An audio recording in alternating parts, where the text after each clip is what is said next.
is called your spirit line. So it's pretty quick.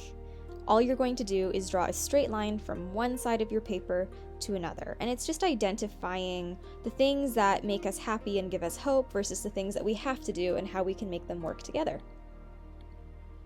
So first, we're going to identify our spirit line. These are actions that inspire us. Even on challenging days, you believe that by doing these things, you become better. So sports would be a really good example of something. You don't necessarily enjoy it every day, but the overarching theme is that you really couldn't imagine yourself not doing it.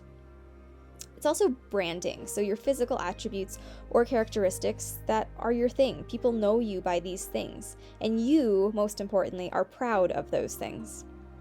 They're also actions that revitalize us, so they're things that give us clarity, freshness, and they encourage us to goal set for them and set goals for future plans as well. This line remains constant for as long as you allow it. Our spirit line is something that we will continue to develop as we age, and things on it will change as we get older, but for the most part, they are all things that revitalize us and give us hope.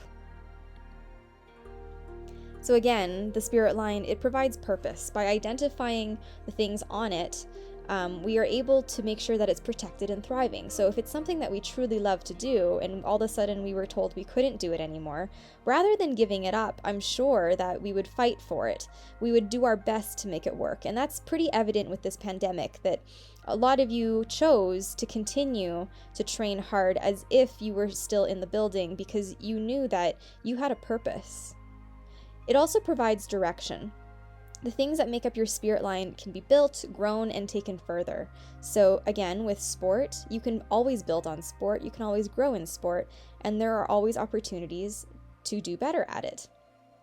It also provides hope, which I had mentioned before. It reminds us that we have chosen a path less traveled, and that we have things that we can look forward to.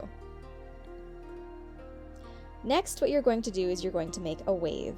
And each wave is going to represent components of your life. And these are things that are predictable, and they're features of your life that seem relatively constant. They are things that you must do. They might not necessarily be things that you enjoy all the time. They can also represent stressors that you have that are necessary, and adaptations you have to make out of necessity.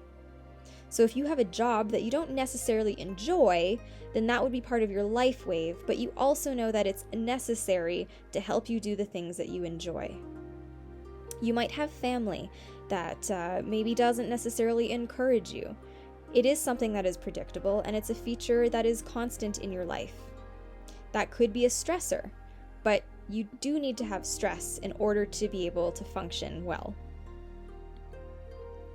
Next, we're going to line up the life and spirit line. So once you've drawn your spirit line out and you've made notches that represent the different facets of your spirit line, so being a paddler, a hard worker, a swimmer, a cook, etc., you're going to next draw a life wave on top of it. And on each curve or wave, you will identify the components of your lifeline or your life wave.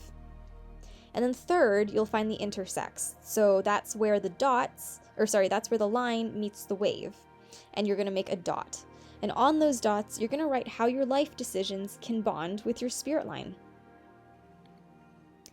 How can daily life decisions help you create a stronger, more enjoyable spirit line? So how can you align your daily waves to intersect more frequently with your spirit line in a positive way? And what is in your control and what is not? You want to create an overarching motto for this image. When you're defining what is in your control and what is not for either your spirit line or your life waves, think about what is necessary. And do I enjoy doing it? And if I don't enjoy doing it, how can I approach it so that I can be more positive about it, which would contribute to a stronger spirit line, because you would feel like there would be less of a divide between the things you do enjoy and the things you don't enjoy. And that's the end. Very quick.